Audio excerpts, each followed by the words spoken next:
Well, good afternoon, everybody. It's great. Good afternoon. It's great to see everyone here today. It's been, I think, 2 years and about a month since we conducted a community walk.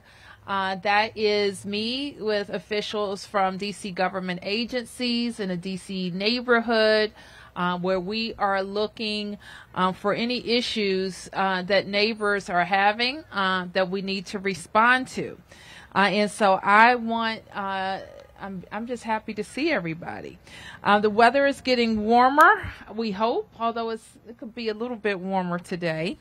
And we know that a lot of neighbors are going to be out looking for ways to make their communities cleaner and safer, and looking to partner with DC government to do that. So in 2018, I launched Pave Dc. And Pave Dc is our plan to eliminate poor road conditions by 2024. This paving season, DDOT anticipates closing approximately 900 roadway repair service requests, 1,400 requests for sidewalk repairs, and 400 alley repair requests. And so when we finish this season's paving, we will have resurfaced more than 470 miles of district roads, or nearly 50% of our entire network.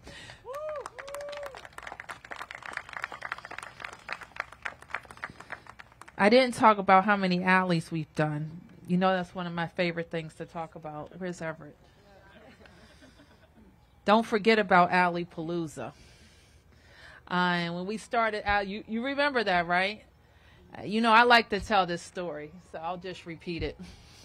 When I first became a council member, I asked the then director of DDOT, how long will it take us to fix all of our alleys? You know where we're going with this. And the director told me, at this rate, it'll take 40 years. And so the longer I became a I was a council member, I knew he was telling me the truth, because I kept getting complaints about the poor condition of alleys. I said to myself, if I ever get to be the mayor, we're going to change that. And we launched Alley Palooza, and at the time, Alley Palooza was just going to be a summer project. I like summer projects, as my team knows. And we would do 8 alleys in 8 wards in 8 weeks. So 64 alleys. Well, we did them all, right? And the director came back to me, Everett's predecessor, and said, we're going to do another round. This is going really well. We've got our process streamlined. We know how to do it. And so we're going to finish. I hope somebody for DDOT is looking right now to tell me how many alleys we've done, because I'm going to want to know that before we leave. But we've done that. I think that was in year 1. So that would be in 2015. And here we are almost 8 years later on our 8th round of Alley Palooza. So I want to thank you. I want to thank the commissioners. I want to thank the neighbors for participating in that very transparent process to fix a critical part of our transportation network. I also want to make sure the community knows that this Saturday is Earth Day. It's actually Friday. But we are going to be doing community cleanups all across the city on Saturday. And the cleanups are scheduled to begin at 10 a.m. in all 8 wards. So I hope that you will pay attention to those, to get involved in those, and help keep our communities clean and safe.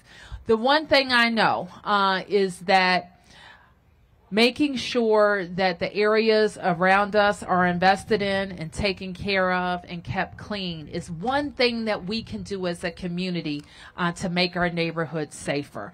So I'm hoping that you will all join in with us on all of those efforts. So now I want to introduce you to 2 members of my team who are responsible for some of what I've just talked about, making sure there are streets, alleys, sidewalks, trees are in states of good repair, and that the community can engage with us in that process. So I am going to introduce first Everett Lott, the director of DDOT, and he will be followed by Jackie Reyes, who leads the Mayor's Office of Community Affairs. Everett.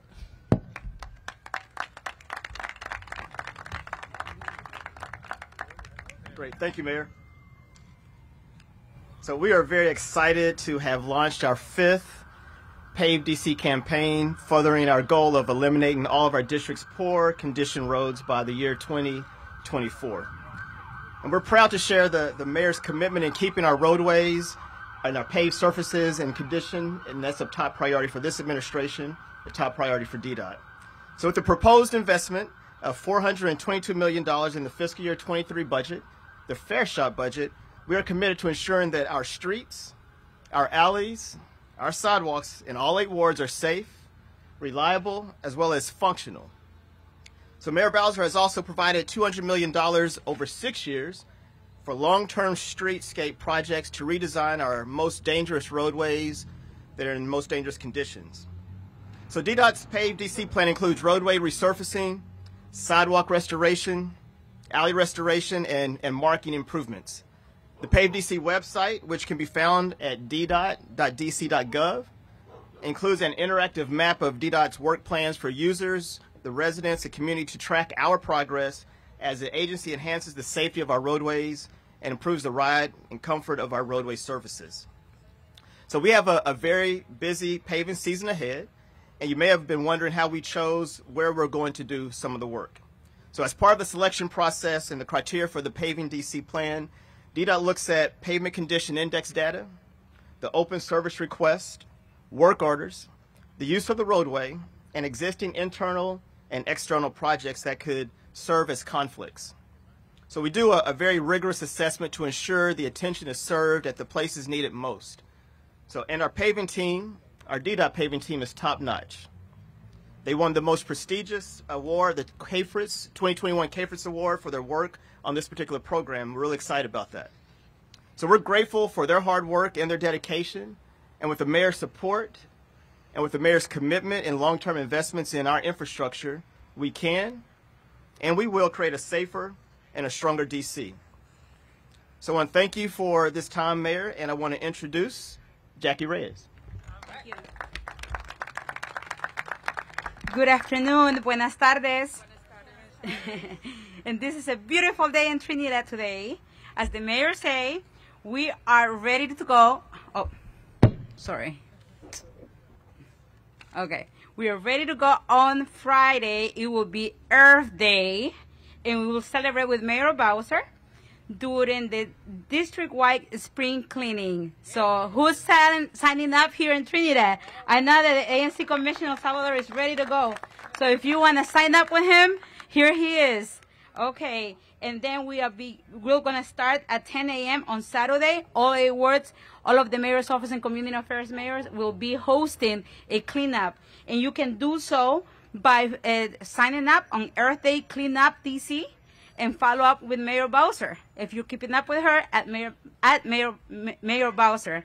So thank you, everybody, and let's clean up on Saturday. Mil gracias. All right, sign up, 10 a.m. Let's go out and clean up DC. So we're about to get started, but who's with us today? Who's here? Who's with us? DSLBD, thank you. ANC, Ivy City, thank you. ANC Trinidad, thank you. 30-year resident Trinidad. Thank you, Trinidad. DCHA, thank you. Thank you, Clean City. Growing Up Safe Passage, thank you. DPW, thank you. DPR ones, thank you. DDOT, thank you.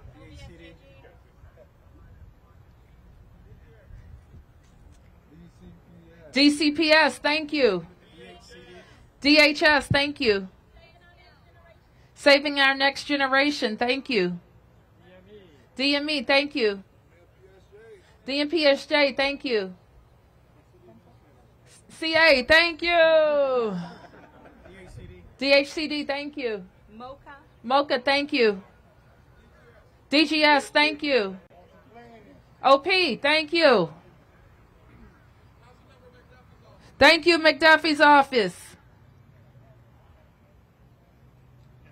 MPD, thank you. OVSJG.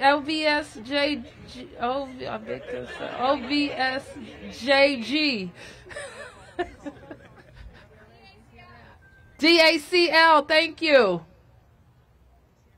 DCRA, thank you.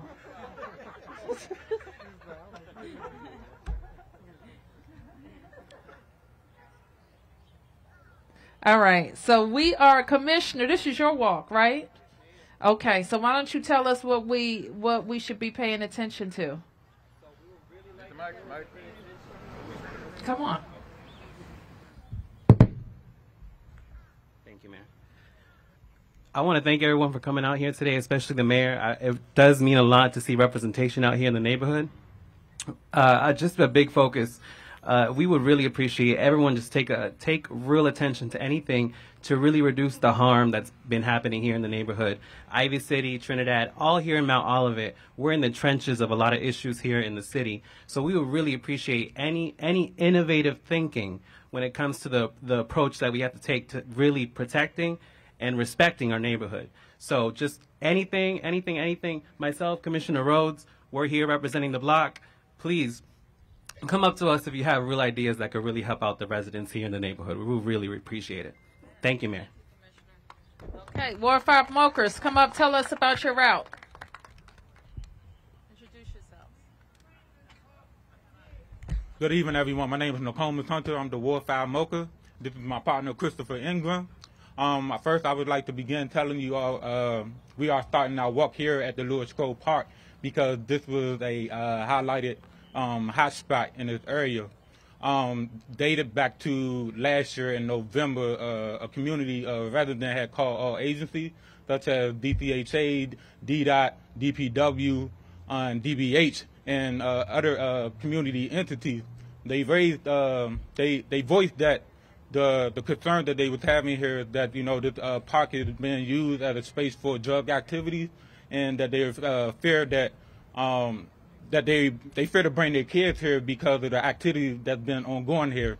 Since then, DCHA responded that they will take care of more care of the park and lock the park at night. Also, the community is also voicing that they would like to have a new playground and basically new space to bring their families and do more community activity. I would let my partner, Chris, to speak on more on the walk.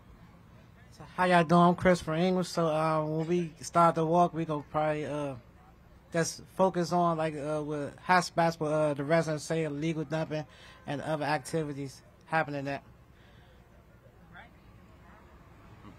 Okay, so we have an opportunity to talk to each other while we're on the walk. Neighbors, commissioners, agency directors. Part of the reason why I love to lead these walks is because we'll get some informal time to catch up on issues in Trinidad and how we can work together to solve them. So there's a press question.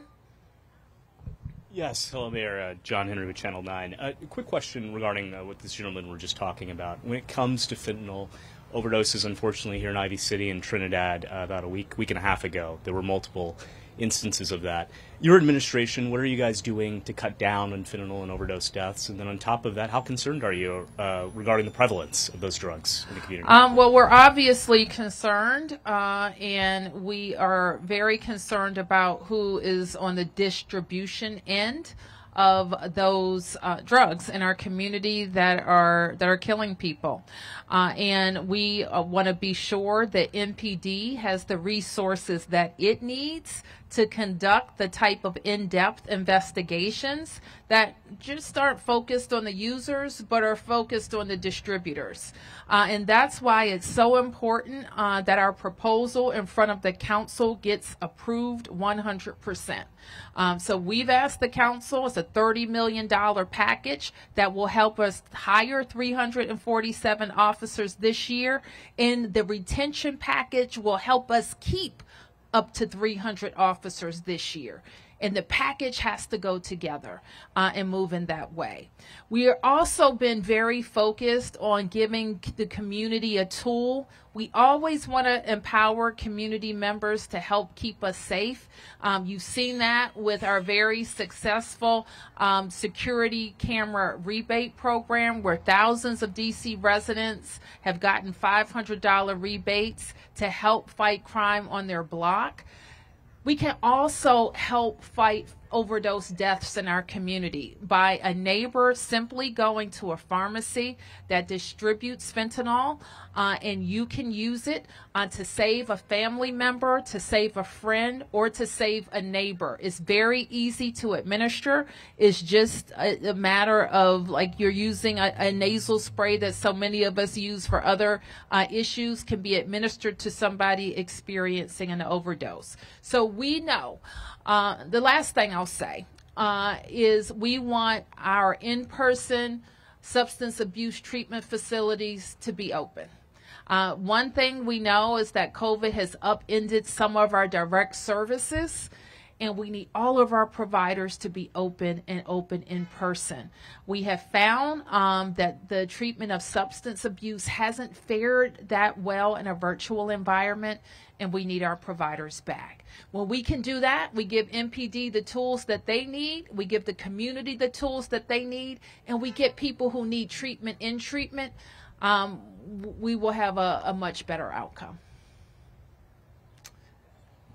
One more additional question on that point. I mean, this park that we're in, you were talking about blight in the past, but I mean, apparently it's been cleaned up and looks great. Kids are probably using it. How important is it to your administration, once again, to clean up blight in places where people may use and get rid of hotspots? Let me introduce myself to you. Okay, let me tell you about me. All right, you're looking at an ANC commissioner, a ward council member, and a two-time mayor. And part of my focus has been to make sure neighborhoods are clean and safe. When you talk about blight, I wrote the legislation that cleans up blight in the city, that makes sure that we tax vacant properties in the way that they need to be taxed. Now, this is Housing Authority? Yes. It's being transferred to NPR. All right, I'm looking at you. Part of the problem here is this is underutilized. Why do we have a vacant lot like this in Washington, D.C. when we need housing? Or we need park space and recreation space? This is part of the problem. So we're going to take on this challenge. We don't want underutilized land. We already know what idle hands and idle land can produce. How does the saying go? That's the devil's playground. Let's make it productive. We can't have any land like this that's not being properly utilized in the district.